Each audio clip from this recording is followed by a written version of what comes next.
I've been attached with the feeling of waking up with you by my side. Marami nga guys talaga ang nagsasabi na mga bashers na kung saan itong ating Belle nga raw ay nagpatangos ng ilong. Pero marami nga rin talaga ang nagsasabi na itong ang ating Belle ay talaga namang natural nga lang talaga ang kanyang ilong at sobrang ganda nga nito.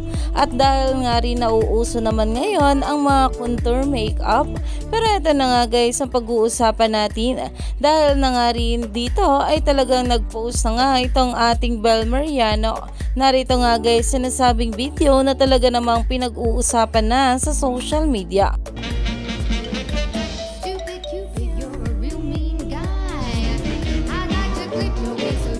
Makikita nga guys sa nasabing video na talaga namang pinisa nga ng ating Belle Mariano ang kanyang ilong. Kaya naman ayon nga sa mga bula, ano kayo ngayon mga bashers? Dahil talaga namang natural nga lang ang kanyang ilong na sobrang ganda. At kaya naman umani pa nga ito ng maraming komento at pinag-uusapan na ngayon sa social media. Kaya stay tuned lang tayo for more update kila Donnie at Belle sa mga susunod pa na ayuda. Dahil marami pa nga talaga tayong dapat abangan sa ating couple ngayong araw.